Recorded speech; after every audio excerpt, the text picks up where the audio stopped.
안녕하세요. 저는 대학교 때부터 만난 남편과 결혼 생활 4년을 채우지 못하고 이혼하게 된 30대 여자입니다. 대학교 때 남편은 참 순진하고 맑은 사람이었는데 이혼할 무렵엔 제가 알던 그 착하던 사람은 온데간데 없고 검은 속내로 가득한 추악한 인간이 있을 뿐이더군요. 원래부터 그런 사람이었는데 제가 몰랐던 것인지 아니면 살다 보니 세상에 찌들어 변해버린 것인지 알 수는 없지만 그 추악한 면모를 아는 순간 저는 이혼을 결심하게 되었습니다. 저의 결혼 생활부터 이혼까지 긴 이야기가 될 수도 있지만 함께 들어보실래요? 저와 남편은 앞서 말했듯이 대학교 때부터 만난 사이였어요. 전 학교를 졸업하며 좋은 기업에 취업을 하게 되었지만 그런 저와는 달리 남편은 번번이 면접에서 떨어지기 일쑤였어요. 남편은 저와 같은 회사를 다니기 위해 열심히 노력했고 전 그런 남편을 응원하며 남편의 뒷바라지를 하기 시작했죠.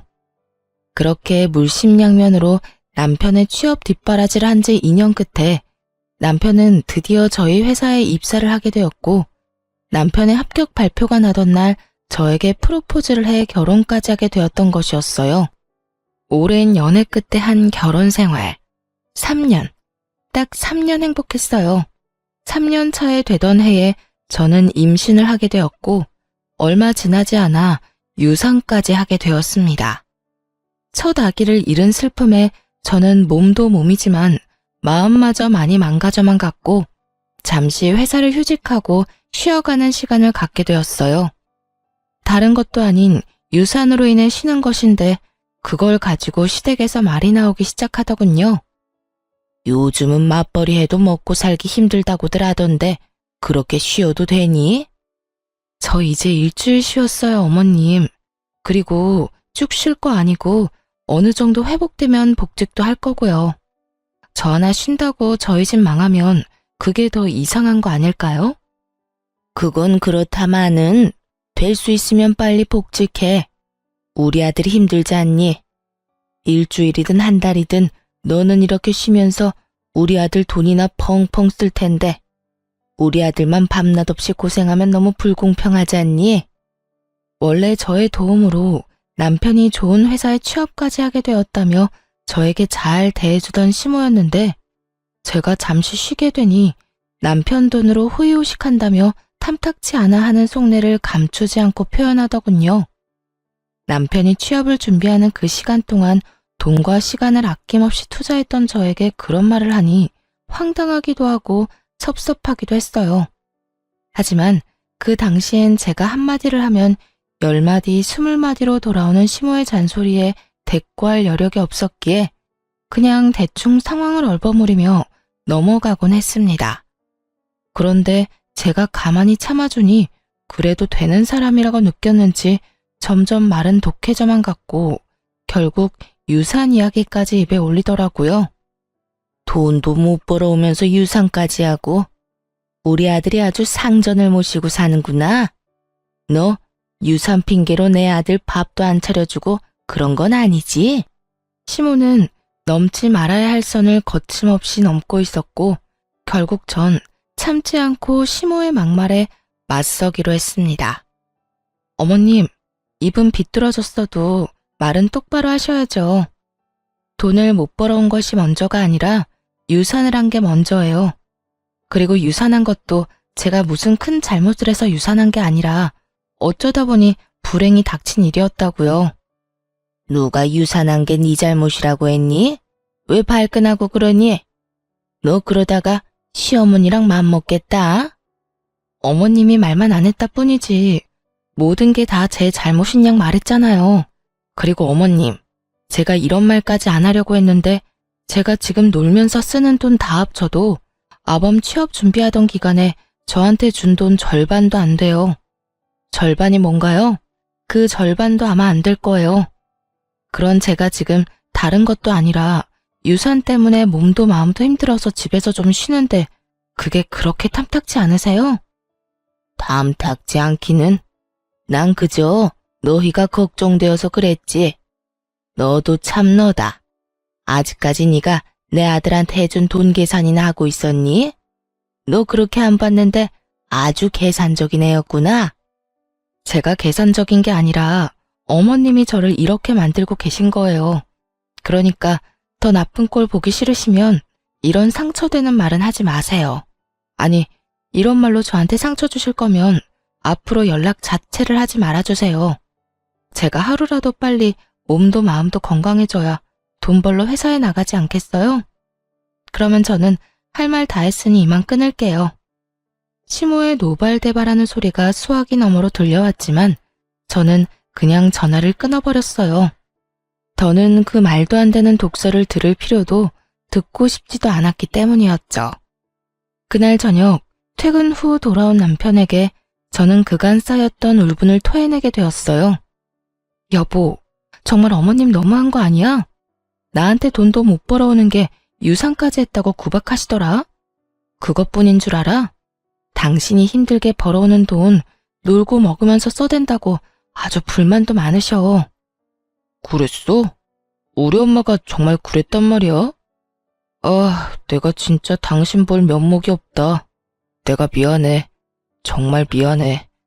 당신이 나한테 어떤 사람인데 그런 말을 듣게 해서 미안. 당신이 잘못한 것도 아닌데 사과는 됐고 다신 어머님이 그런 말 나한테 하지 않게만 해줘. 당신이 잘 말 좀 해달란 말이야. 그래, 알겠어. 내가 엄마한테 다신 그러지 말라고 신신당부할게. 남편이 사과도 했고 시모가 다신 그러지 못하도록 잘 말하겠다기에 이를 키우지 않고 그냥 넘어가기로 했습니다.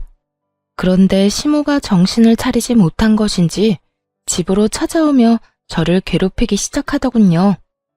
막상 찾아와서는 무언가 시킨다거나 말을 심하게 한다거나 피해가 되는 행동을 하진 않았지만 좋지 않았던 일도 있었던 터라 시모가 오는 자체가 불편한 건 사실이었어요.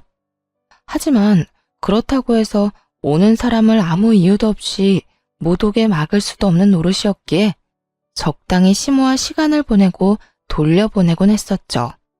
그러던 어느 날 일이 터지고야 말았죠. 그날은 잠시 외출했다가 퇴근하는 남편을 만나 집으로 돌아온 날이었죠. 집에 들어서니 시모 혼자 집을 아주 엉망진창으로 만들어 놓고선 저희를 기다리고 있더라고요. 제 집처럼 밥도 잘 챙겨 먹었는지 설거지도 쌓여 있었고요. 주인 없는 안방에서 잠도 잤는지 이불도 헝클어져 있었죠. 처음 5초가량은 이게 도무지 무슨 상황인지 판단 자체가 서지 않더군요. 그것도 잠시 시모의 웃으면서 왔냐는 말에 정신이 차려지며 상황 파악이 되었고 곧바로 남편을 쳐다봤어요. 문을 열어줄 사람이 없는데 시모가 집에 떡하니 들어와 있다는 것은 분명 남편이 비밀번호를 알려줬을 거란 확신 때문이었죠. 하지만 제 눈빛을 읽은 남편은 손사래까지 치며 아니라고 억울함을 호소하기 시작하더군요. 나 진짜 아니야. 난 엄마한테 비밀번호 같은 거 안 알려줬어. 내가 미쳤다고 그런 걸 당신이랑 상의도 없이 알려줬을까봐. 남편은 절대 아니라며 손사래를 계속해서 치고 있었고 그럼에도 제가 남편을 계속 보고 있으니 시모가 나서 자초지종을 설명해 주더라고요. 괜히 우리 아들 잡을 필요 없다. 우리 아들 말처럼 나 비밀번호 누르고 들어온 거 아니다. 저번에 왔을 때 보니까 마스터키가 수납장 안에 있길래 내가 미리 챙겨놨어. 오늘도 그걸로 열고 들어왔어. 그러니까 내 아들 좀 그만 쳐다보려무나.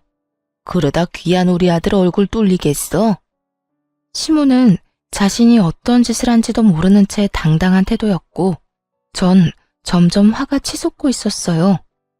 제 표정은 점점 굳어져만 갔고 표정이 굳어지면 굳어질수록 남편은 제 눈치를 살피느라 바쁘더라고요.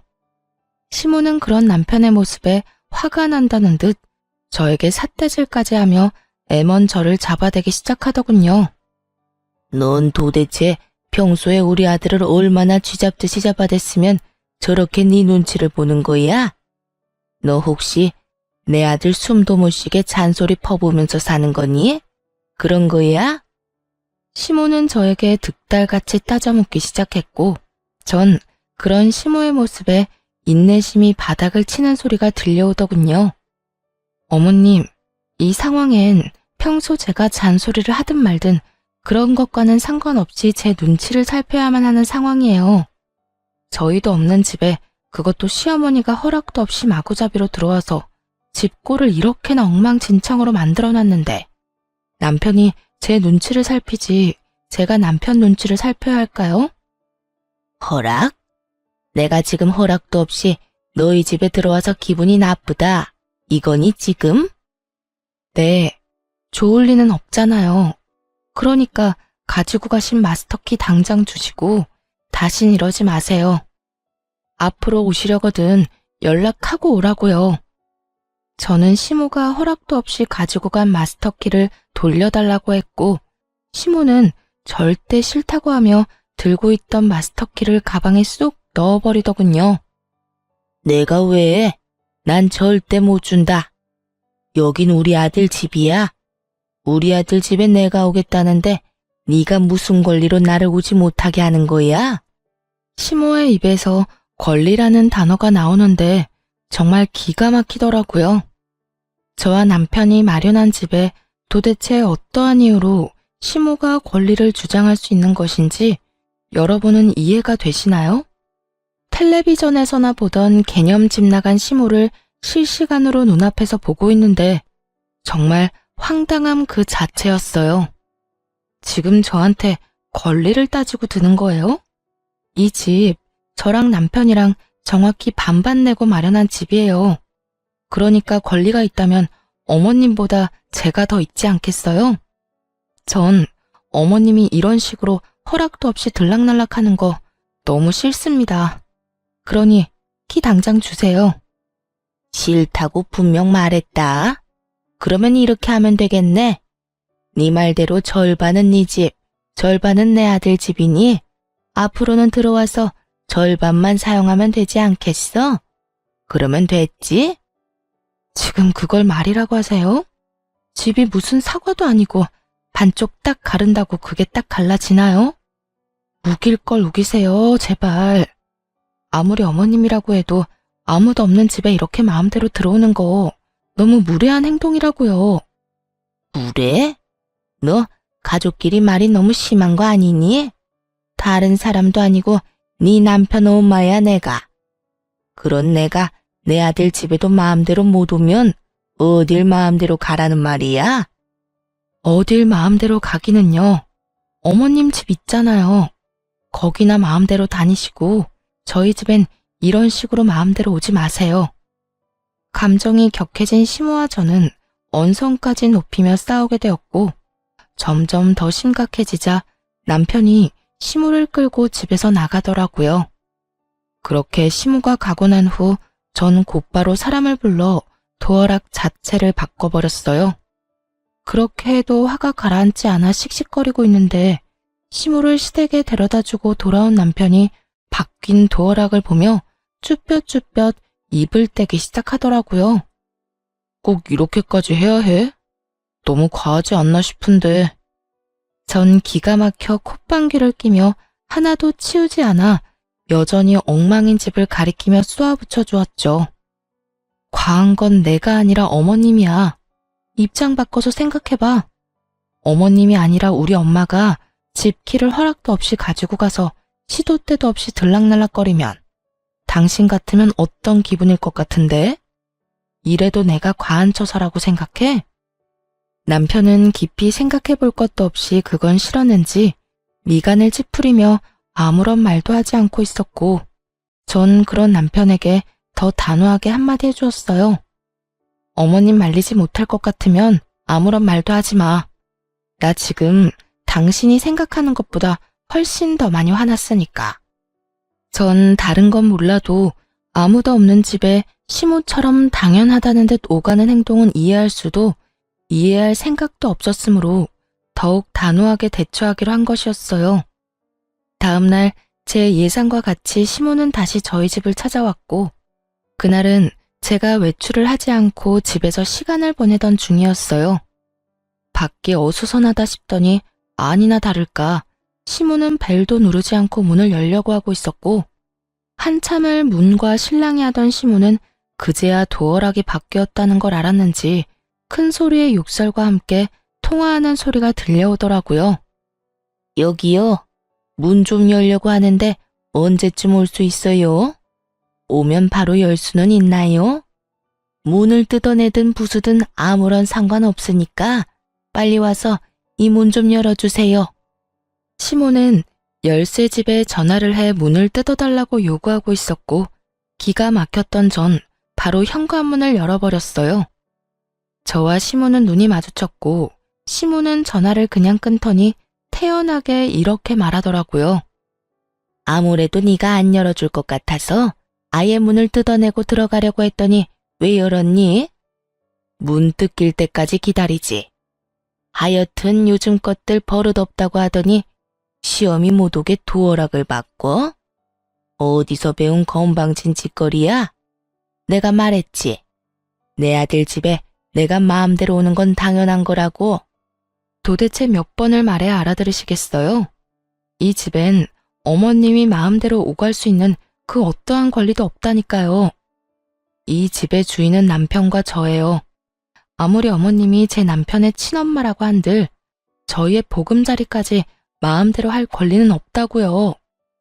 내가 된다고 하면 되는 거고, 내가 하겠다고 하면 너는 그저 입 다물고 내 뜻에 따르면 되는 거야. 어디 며느리가 시어미한테 눈 똑바로 뜨고 큰 소리야? 하여튼 도어락 원래대로 해놓지 않으면 다음번에 이 문짝을 다 뜯어내버릴 테니 그런 줄이나 알아. 시모는 적반하장으로 저에게 화를 내고 있었고, 전 그런 시모를 인간적으로 대해주면 안 되겠다는 생각이 들었어요. 그랬어요? 그러면 문 닫고 들어갈 테니 어디 뜯으려면 뜯어보세요. 단 우리 집 문에 손이라도 대는 소리가 들렸다간 당장 경찰서에 신고할 겁니다. 보이시죠? 저 농담 아니에요. 저는 이렇게 말하며 휴대전화에 눌린 112 화면을 보여주었고, 시모는 씩씩거리며 온갖 욕을 하기 시작했어요. 너 진짜 이런 식으로 나올 거야?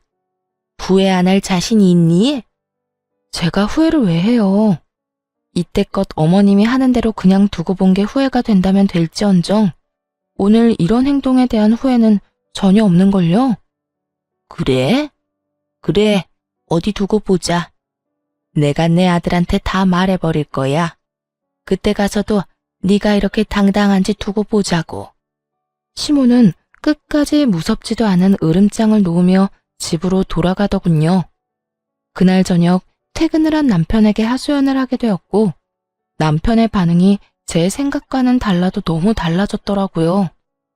여보, 오늘 어머님 또 오셨었는데 어떻게 하신 줄 알아? 글쎄 열쇠집에 전화해서 문을 뜯어달라고 하시더라니까. 이러다 진짜 문 뜯고 들어오실 기세야. 그러게. 내가 도어락까지 바꾸는 건 너무 과하다고 했잖아. 엄마도 잘한 거 없지만 당신도 마찬가지야. 그래도 우리 엄마인데 경찰까지 들먹이면서 쫓아냈어야 했어. 내가 오죽했으면 그렇게까지 했겠어?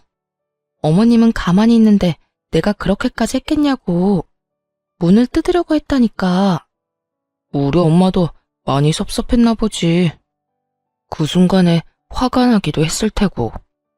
이번엔 당신이 잘못했어.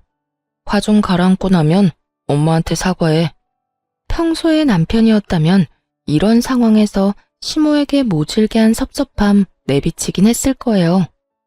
조금이라도 제 편을 들어주었을 텐데 이날은 오로지 시모의 편을 들며 오히려 저를 나무라기 시작하더라고요. 심지어 사과까지 요구했고요. 사과까지 하라고? 내가 뭘 잘못했는데. 애초에 어제 그렇게까지 싫다고 했는데 또 연락도 없이 찾아와서 마음대로 문을 열려고 한 사람은 어머님이야. 거기에다 마음대로 되지 않으니까 사람까지 불러서 문까지 뜯어내려고 했고. 여기서 내가 잘못한 게 뭔데? 112 좀 누른 거? 그렇게 안 했으면 어머님이 고분고분하게 집에 갔을 것 같아? 아무리 그래도 그건 아니지. 당신 이럴 때 보면 많이 매정한 거 알아? 엄마도 당신이랑 그렇게 다투고 나서 좋은 마음으로 화해하려고 찾아온 거일 수도 있잖아. 사과하러 온 사람이 돌려달라는 마스터키로 문을 열고 들어오려고 해? 그게 말이나 된다고 생각해? 앞뒤가 맞는 상황이라고 생각하냐고. 그저 어머님은 어제 내가 그렇게 했으니 오늘 나한테 복수하려고 찾아오신 거야. 당신은 당신 엄마를 그렇게 몰라? 설사 엄마가 그런 목적으로 왔다고 한들 당신이 좀 져줬어도 되잖아. 꼭 그렇게까지 해야지 직성이 풀려. 어쨌든 이번엔 나도 당신이 이해가 안 된다. 정말 실망이야. 남편은 더는 제 말을 들어보려는 의지조차 없어 보였어요. 그렇게 저희 사이는 멀어지기 시작했어요. 점점 더 멀어지는 남편을 보며 아무리 생각해봐도 남편의 갑자기 변해버린 행동이 이해가 되지 않았어요. 객관적으로 생각해도 아무도 없는 아들 집에 마음대로 문 따고 오가려고 하는 시모가 잘못한 것이 분명한데 남편의 일방적으로 치우친 행동이 이해가 되지 않았죠. 남편과 결혼 이후 처음으로 크게 싸운 것이 되었고 전 남편이 이해되지 않는 것을 넘어 의심스러워지기 시작했어요. 거기에다 시모가 잠잠한 것도 이상했죠. 시모의 성격상 그런 일이 있었다고 한들 저희 집으로 찾아와도 몇 번을 찾아와 난리를 부렸어야 하는 사람인데 찾아오기는커녕 연락조차 오지 않더라고요. 남편은 저와 사이가 좋지 않다는 걸 핑계로 집으로 돌아오는 시간이 늦어지고 있었고 남편을 오래 봐왔던 시간만큼 누구보다 남편을 잘 알던 저는 우리 관계를 위해서도 뒷조사가 필요하다고 생각했어요. 무엇보다 이상한 건 저를 대하는 남편의 태도였죠. 여보, 요즘 너무 늦는 거 아니야? 야근을 강요하는 회사도 아닌데 이렇게 늦게까지 뭐 하다 오는 거야? 알아서 뭐하게? 어? 나는 걱정되어서 그렇지. 요즘 우리 사이 안 좋은 것 때문에 일부러 이렇게 늦게 들어오나 싶어서. 잘 알고 있으면서 묻기는 왜 물어? 당신 말대로 당신이랑 나랑 요즘 사이도 안 좋은데 집에 일찍 들어와봤자 기분밖에 더 상해? 그래서 밖에서 친구들도 만나고 만날 사람 없으면 혼자 걷다가 오는 거니까 신경 쓰지 마. 그러지 말고 우리 화해하자. 우리 문제로 싸운 것도 아니고 어머님 문제로 일어난 싸움 이렇게까지 길게 끌고 가봤자 우리한테 남는 게 뭐야? 당신도 편한 집 두고 밖으로 나돌게 되고 나는 집에서 그런 당신 걱정하게 되고 서로한테 이로울 게 없잖아. 당신한텐 이 문제가 그렇게 간단할지 몰라도 나는 이번 일을 계기로 당신한테 정다 떨어졌어. 한동안은 당신이랑 멀리하고 싶다고. 그러니까 그런 줄 알고 나한테 신경 쓰지 마. 이렇듯 남편은 저와의 관계 개선에 대해 전혀 의지가 없어 보이더라고요. 결국 전 흥신소의 남편을 의뢰하게 되었고 흥신소의 연락을 기다리고 있었죠. 그렇게 애가 다 타도록 연락을 기다리는 와중 평소 가까이 지내던 부장님에게 연락이 왔더라고요. 이제 복직을 슬슬하면 어떻겠냐고요. 부장님과 대화를 나누어 본 저는 복직을 결정하게 되었고 복직을 준비하는 와중 흥신소에서 연락이 왔더라고요. 안녕하세요, 사모님. 이게 바깥분께서 외도를 저지르고 있던 게 맞더라고요. 상대는 같은 회사 다니고 있는 여자로 1년 가까이 만나온 것으로 추정되고 점심시간에도 함께 시간을 보내며 일 이야기도 나누는 걸 보니 남편분께서 상간녀에게 많은 도움을 주고 있는 것으로 보였습니다. 자세한 건 파일로 보내드릴 테니 한번 확인해 보시고요. 더 궁금한 점 있으면 연락해 주세요. 전화를 끊고 난 후 떨리는 손으로 파일을 열어보니 정말 가관이더라고요. 남편과 함께 회사에 다닌다던 상간녀의 정체는 다름 아닌 제가 회사에 다니던 때 제일 아끼던 후배로 제가 여러모로 도움을 많이 줬던 후배였어요. 1년이라고 하면 시모와 제가 그런 일이 일어나기도 전이었는데 그때부터 남편은 외도를 저지르고 있었다니 정말 기가 다 막혔어요. 두 사람은 일을 하며 가까워졌는데 남편이 주로 상간녀의 일을 도와주고 있었다고 하더라고요. 알아보니 제가 휴직을 하고 난 후 회사에서 남편과 상간녀의 일 처리 능력이 향상되었다고 다들 칭찬이 자자했다고 하더군요. 참 헛웃음이 다 나더라고요. 그건 역시 남편이 저에게 도움을 구하면 제가 조언을 하며 도움을 줬고 제 조언대로 남편은 처리했을 뿐인 상황이었어요. 정리하자면 남편은 저에게 도움을 얻고 상간녀는 남편에게 도움을 얻으며 회사에서 자리 잡고 있었던 것이었죠. 제 뒷바라지를 받으며 제 덕에 취업을 한 남편놈이 이젠 내 덕에 외도까지 저지르고 있었다는 사실을 알고 나니 두 연놈을 가만두면 안 되겠더라고요.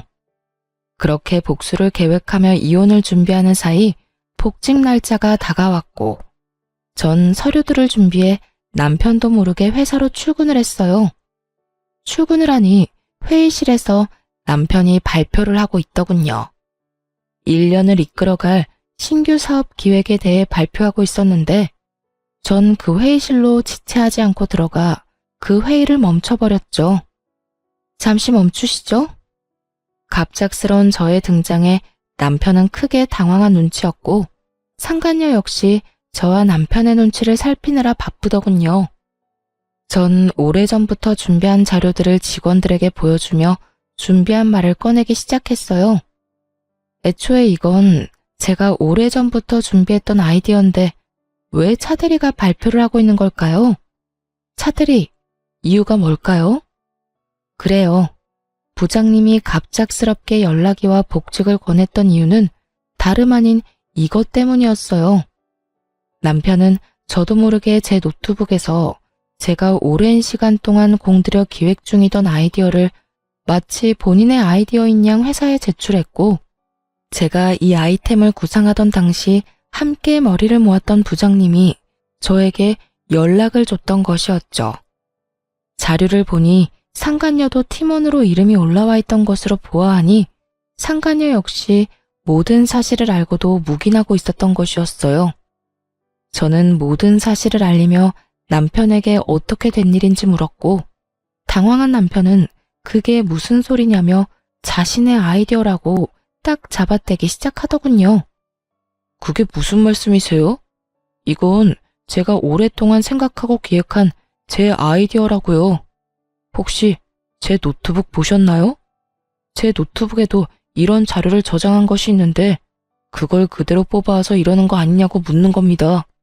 차들이야말로 제 노트북에서 이 기획을 훔쳐간 거겠죠. 양심도 없이 이게 무슨 짓입니까? 제가 그랬다는 증거라도 있어요? 내가 이 기획안을 훔쳤다는 증거라도 있냐고요. 뻔뻔하기 그지없는 남편은 끝까지 발뺌을 하며 증거 타령을 하고 있었고 전 그런 남편에게 콧방귀를 끼며 이렇게 말해주었습니다. 증거는 없고 증인은 있는데요. 생각을 좀 해보세요. 하필 차대리가 이 발표를 하는 날 하필 제가 이렇게 복직을 해서 회사에 나왔는데 그게 다 우연이라고 생각해요? 증인이라니 설마... 네, 맞아요. 부장님께 연락받았어요. 저하고 부장님이 함께 기획하던 아이디어인데 차대리가 떡하니 차대리 이름 붙여서 기획서 올렸다고요. 그러니 내가 편안히 쉴 수가 있었겠어요? 그게 부장님이랑 짜고 거짓말하는 걸 수도 있잖아요. 두 사람 워낙 친하니까 나 물먹이려고 거짓말하는 건지 어떻게 알아요? 다들 믿지 마세요. 이건 전부 거짓말이라고요. 남편은 끝까지 이상한 소리를 해대고 있었고 그때 프로젝트를 진행하게 되면 함께하려 했었던 직원들이 나서주기 시작했어요. 저도 증인이에요. 저도 그 프로젝트 시작하게 되면 참여할 수도 있다고 기획안이랑 다 살펴본 적 있거든요. 그래서 차대리님이 이 계획서로 발표하실 때 이상하다 하긴 했어요. 저도요. 저 역시 기획안 본 적 있어요. 여러 사람이 제 말에 힘을 실어주고 있었고 남편은 더는 우길 수가 없다 싶었는지 붉어진 얼굴을 하고선 저를 회의실 밖으로 끌고 나와버리더군요. 당신 내가 잘 되는 게 그렇게나 꼴 보기 싫었어? 아무리 그래도 그렇지 이건 너무하잖아. 당신이 이딴 식으로 나오면 내가 앞으로 회사 생활을 어떻게 해? 좋은 게 좋은 거라고 당신 노트북에서 묵혀 없어질 바엔 나라도 이렇게 꺼내주면 오히려 고마워해야 하는 거 아니냐고. 남편은 말도 안 되는 개소리를 참 뻔뻔하게도 내뱉더군요. 그리고 이 일이 잘 됐으면 내 진급은 따놓은 당상일 텐데 그렇게 됐으면 나만 좋아? 당신도 좋았을 거 아니야. 부부는 일심동체라고. 내가 좋아지면 당신도 당연히 좋아질 텐데 당신 때문에 다 망쳤잖아. 그나마 남아있던 미운 정마저 다 떨어져 나가는 느낌이 다 들더라고요. 야, 너 지금 이상한 생각을 하고 있는가 본데 그게 네 머리에서 나온 거 아니고 내가 몇 달을 고심해서 구상해낸 내 아이디어야. 그런 걸 훔쳐가서 네 거인 거 마냥 발표까지 하다 들킨 주제에 뭐? 나 때문에 다 망쳐? 정신 좀 차려. 아무리 부부 사이더라도 남의 아이디어 훔쳐가는 건 하면 안 되는 행동이야. 넌 초등학교 졸업도 못했니? 이런 건 초등학생 때 다 배우지 않아? 뭐야? 너 말 다 했어? 넌 그게 남편한테 할 말이야? 남편은 개뿔? 잘 들어. 내가 100번 1000번 양보해서 이해한다고 한들 그건 네 말처럼 네가 내 남편이고 우리가 부부 사이일 때나 이해 가능한 거야. 우리는 앞으로 부부 사이가 아닐 테니까 난 절대 이 일 그냥 넘기지 않을 테고 말이야. 뭐? 지금 나랑 이런 일로 이혼이라도 하겠다는 거야? 이혼이 그렇게 마음처럼 쉬운 줄 알아? 그리고 나야 남자니까 이혼해도 상관없다고 쳐도 당신이 이혼녀 딱지 괜찮겠어? 앞으로 잘 살아나갈 자신 있냐고. 남편은 주제에 저를 깔보며 이깟일로 무슨 이혼까지 하냐며 콧방귀를 뀌고 있었고 전 그런 남편을 향해 가방 속에 넣어뒀던 외도 증거들을 뿌려주었어요. 바닥엔 남편과 상간녀의 다정한 모습이 찍힌 사진들이 나뒹굴기 시작했고 그 순간 타이밍도 좋게 회의실에서 사람들이 쏟아져 나오더라고요. 바닥에 떨어진 외도 증거 사진들을 본 사람들은 저마다 놀람의 탄성을 자아내기 시작했고 상간녀는 자신의 얼굴이 찍힌 사진들을 급하게 주우며 고함을 질러대더군요. 보지 마세요. 보지 말라고요. 선배, 이게 뭐예요? 정말 너무한 거 아니에요? 이런 걸 이렇게 공개적으로 뿌리면 어떻게 하자는 거예요? 왜? 부끄러운 건 아니? 불륜이나 저지른 주제에 부끄러운 건 아냐고. 저 역시 상간녀를 향해 고함을 질러버렸고 상간녀는 사진을 줍다 말고 자리에 주저앉아 더 큰 소리로 고함을 고래고래 질러대더라고요. 우리 사이에 꼭 이렇게까지 해야 했어요? 꼭 이렇게까지 끝장을 봐야 했냐고요. 굳이 이렇게 하지 않아도 되는 일이잖아요. 우리 사이? 그래, 우리 사이 좋았지. 나도 널 아꼈고 너도 날 잘 따랐고. 그런데 그런 우리 사이를 끝장낸 건 내가 아니라 너랑 내 남편이지 않니? 우리가 부부 사이라는 걸 회사 내에 모르는 사람이 없는데 네가 몰랐을 리도 없을 거고 몰랐다고 한들 유부남이랑 놀아난 주제에 무슨 낯짝으로 큰 소리야? 양심이 없는 거야? 아니면 그 얼굴 철판이 두꺼운 거야? 아무리 내가 잘못했다고 해도 일은 할 수 있게 해줘야죠. 회사에서 이런 식으로 다 밝혀버리면 앞으로 회사 생활은 어떻게 하라고요? 아직도 정신 못 차리고 그딴 소리나 하는 거 보니 양심도 없고 얼굴도 두꺼운데 멍청하기까지 한가 보네. 딱 보면 모르겠어. 난 죽었으면 죽었지. 너 같은 인간 말종이랑 한 회사에 다닐 생각 없어서 이렇게까지 하는 거야. 그러니까 어차피 쫓겨날 회사 얼른 가서 짐이나 싸고 짐 싸서 가는 김에 네가 사랑하는 내 남편도 잘 챙겨서 가. 앞으로는 당당하게 같이 살아. 내가 당장 이혼해 줄 테니 더럽게 뒤로 그딴 짓이나 하지 말고 당당하게 이 머저리 같은 남자 잘 데리고 살아보라고. 상간녀는 제 말에 씩씩거리며 저를 노려보고 있었고 남편 놈은 이러지도 저러지도 못한 채 가만히 있더라고요. 그 모습을 보는데 저렇게 한심한 놈이랑 이때껏 살았다는 생각에 저 자신이 참 한심스럽게 느껴지더군요.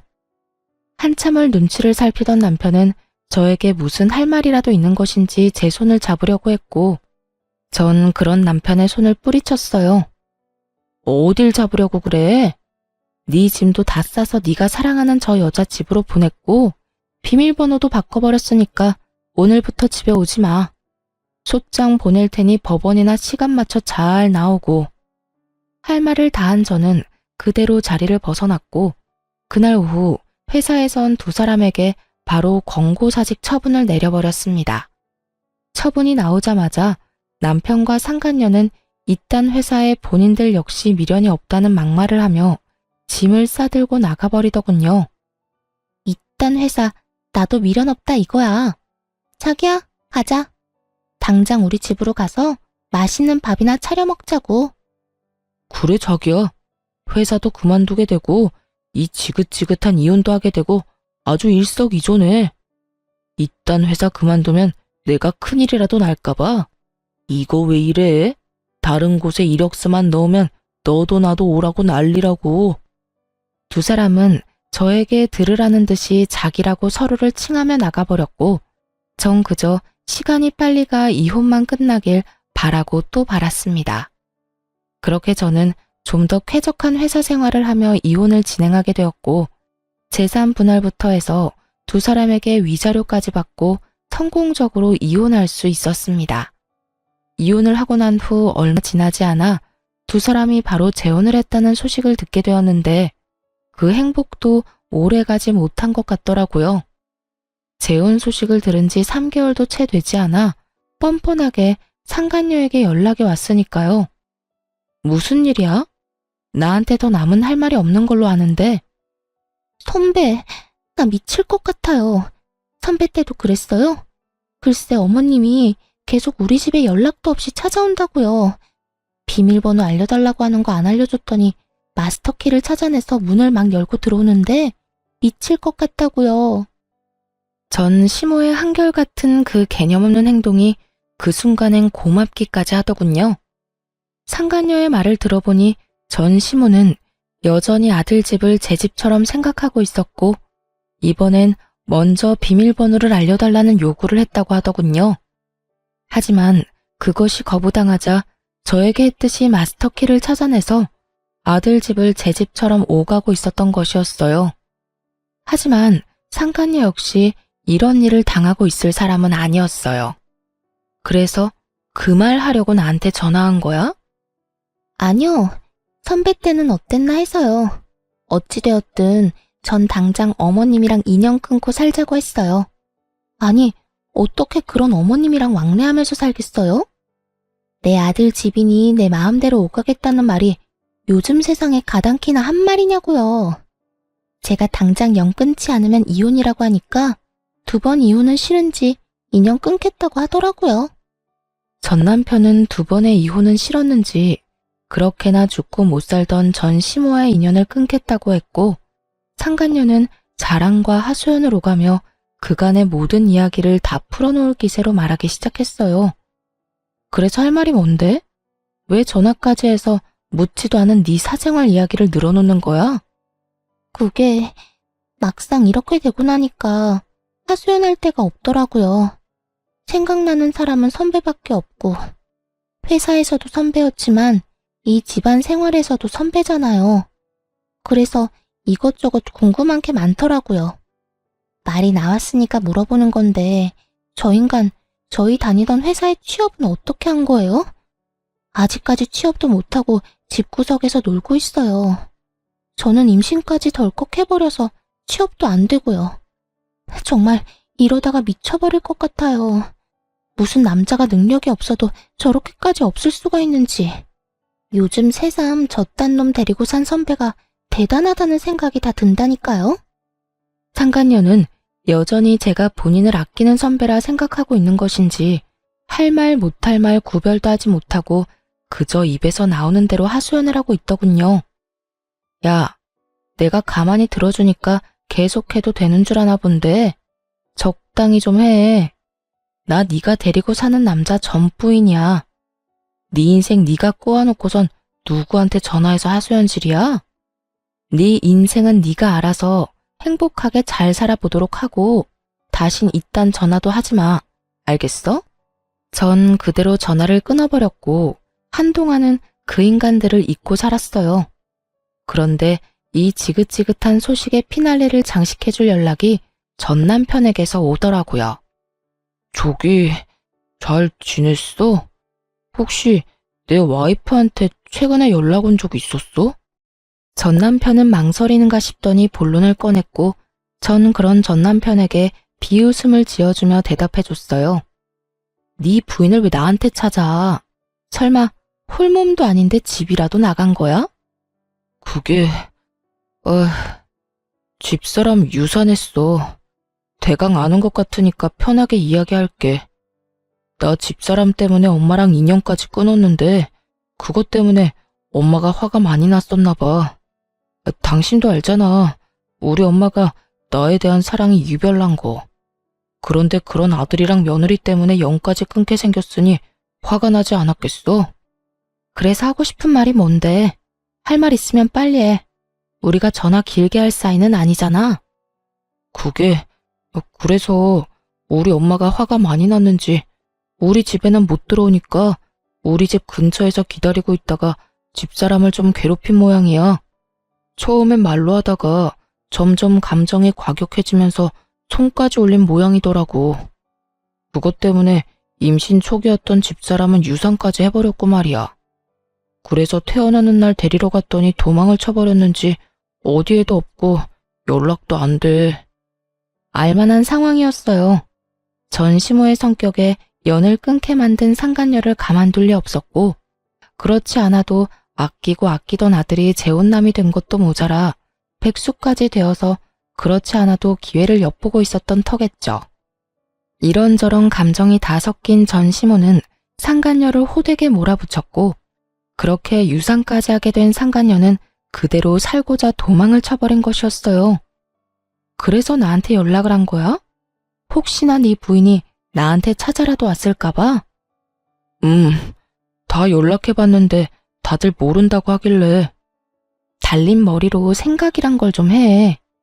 장식용으로 그저 달고만 다니기엔 너무 무겁지 않아? 생각을 해서 활용을 좀 하라고. 너 같으면 네 엄마랑 너 피해서 도망가는데 전 부인한테 연락을 했겠어? 내가 무슨 짓을 할 줄 알고? 아니, 난 혹시나 해서 연락해 본 거야. 당신 잘 지내나 싶기도 하고 겸사겸사 안부나 물을 겸 해서 말이야. 내 안부 물을 시간에 너나 똑바로 살아. 그 난리를 피우고 재혼까지 해놓고 아직도 그러고 살아? 네가 마누라를 지킬 수나 있니? 네 애를 지킬 수나 있니? 제발 정신 좀 차리고 살아. 무슨 말을 그렇게까지 하냐? 나라고 뭐 속이 편한 줄 알아? 그런 일이 일어난 걸 나보고 어떻게 하란 말이야. 그리고 집사람이 그렇게 쉽게 유산될 줄 남들 알았겠어?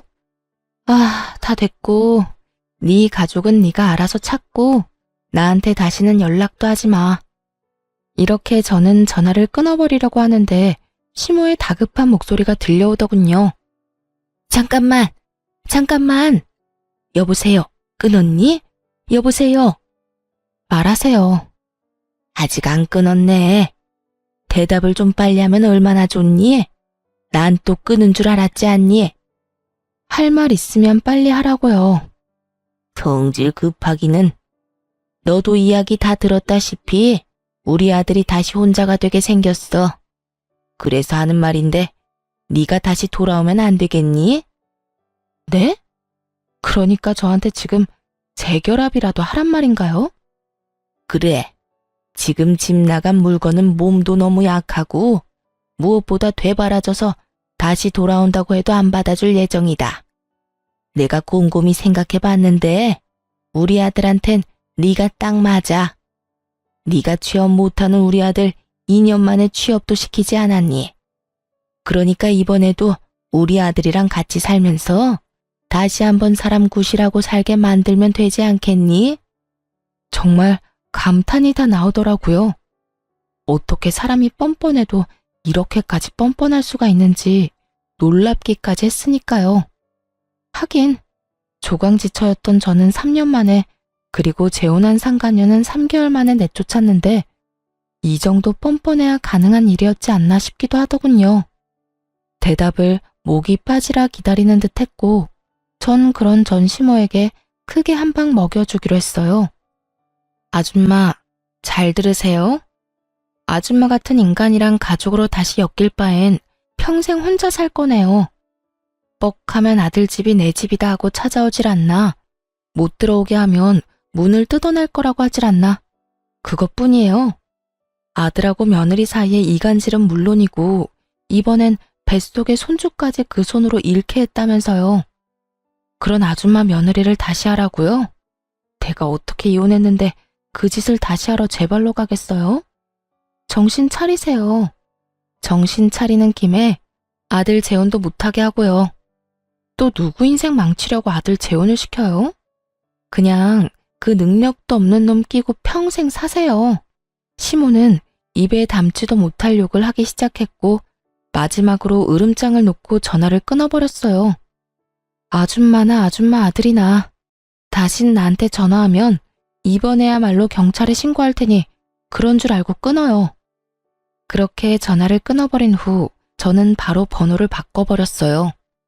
제가 알기론 퇴직금도 저에게 위자료로 주고 신혼집도 빚을 내서 마련한 집일 텐데 빚쟁이가 된 아들을 꼼짝없이 안고 살게 된 전시모나 빚쟁이 백수가 되어버린 전남편이나 인생이 제대로 꼬여버린 상간녀까지 그 앞날이 참 시궁창이었겠다 싶었네요.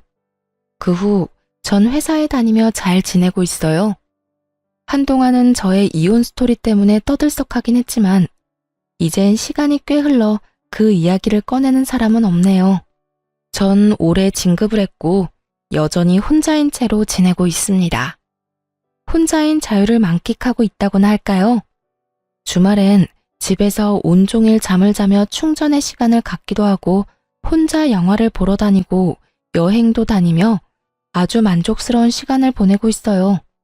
가끔 외로워질 때도 있지만 가끔 느껴지는 그 외로움마저 행복하게 느껴지는 걸 보면 이혼 참 잘했다고 생각하기도 해요.